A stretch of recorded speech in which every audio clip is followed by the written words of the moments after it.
Enggak kan? Di sini saya sebagai moderator sekaligus pemateri pertama bersama dengan saya Syarifah Pemuda Padanti dengan NIM 2411306007.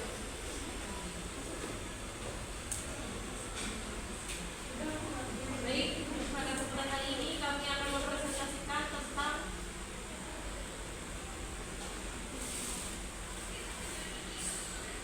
filsafat Yunani kuno. Langsung saja kita masuk ke pembahasan. Ini kaget. Apa itu filsafat Yunani kuno? Filsafat Yunani kuno adalah suatu cabang ilmu yang mempelajari seputar kebijaksanaan dalam hidup dan muncul pada zaman Yunani kuno. Kata filsafat dalam bahasa Yunani kuno berasal dari filosofia. Kata tersebut mempunyai arti kebijakan.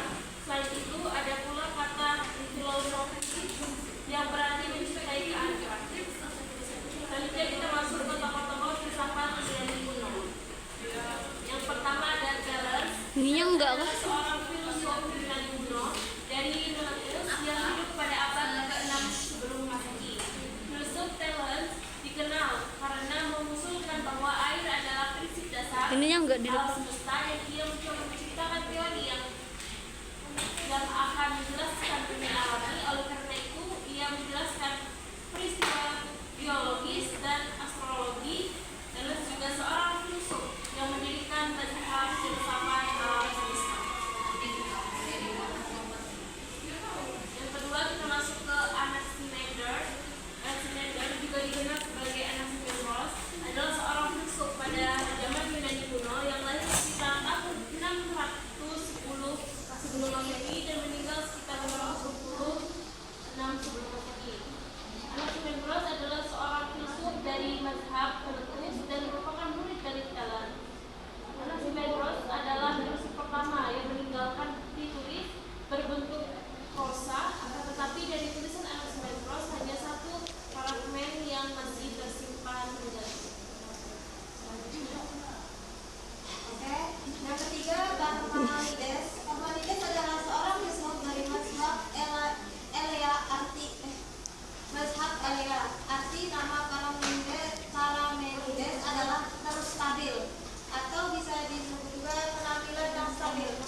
Parmenides lahir pada tahun 540 sebelum Masehi dan meninggal pada tahun 470 sebelum Masehi. Ia berasal dari kota Elea, Italia Selatan.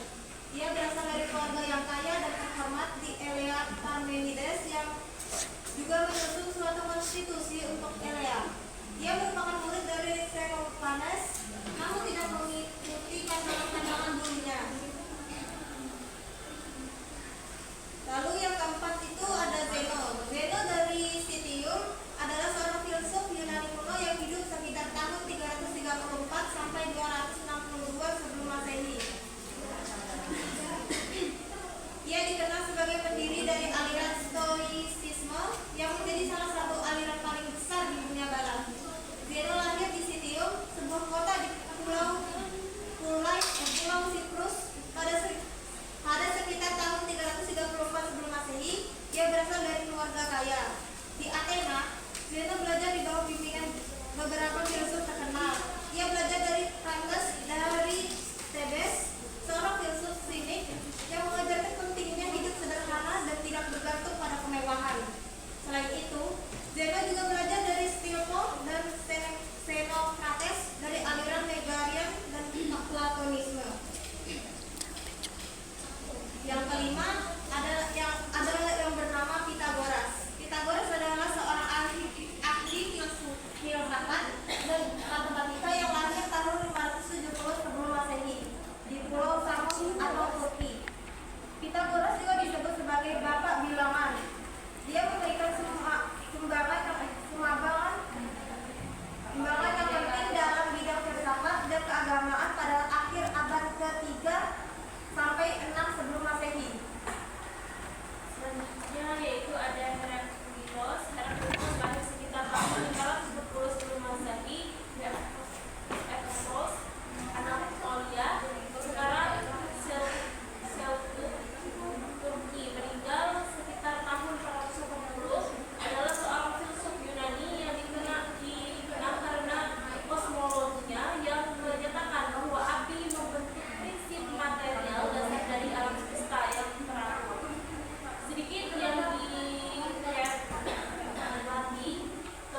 hidupnya dan satu-satunya buku yang tampaknya ditulisnya telah hilang. Selanjutnya kita ada Empedocles. Empedocles dari Atlas di Sisilia adalah seorang filsuf dan penyair, salah satu filsuf terpenting yang bekerja sebelum Socrates atau pra-Socrates, dan seorang penyair dengan kemampuan luar biasa dan pengaruh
maksudnya dari kalimat itu? Maksudnya itu.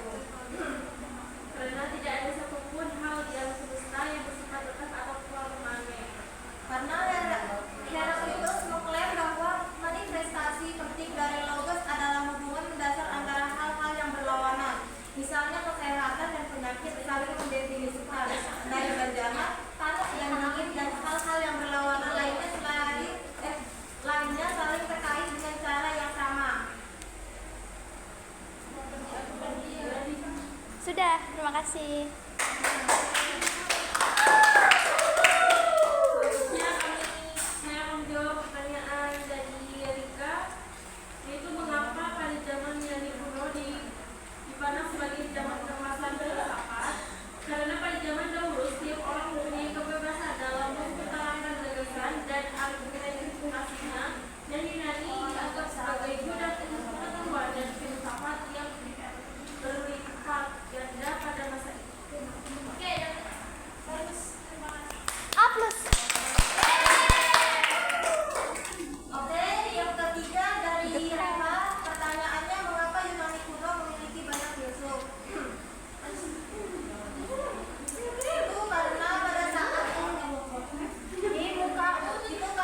saat itu filsuf muncul sebagai pengganti mitologi dan dongeng yang menjadi kepercayaan masyarakat Yunani pada saat itu. Dan juga pada saat itu masyarakat bebas untuk berpikir dan mencari kebenaran melalui akal pikiran. Bisa dipahami?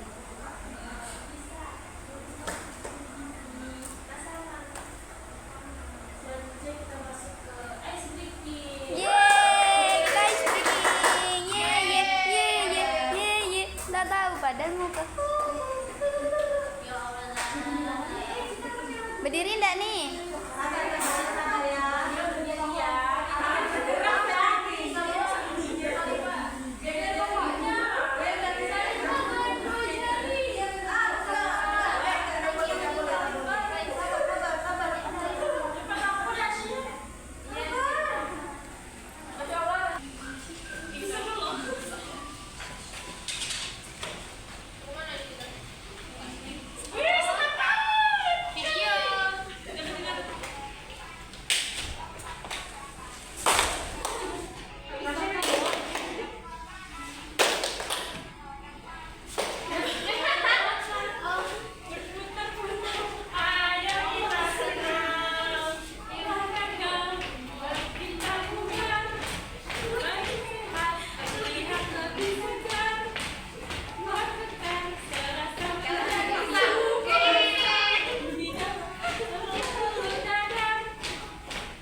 Kalian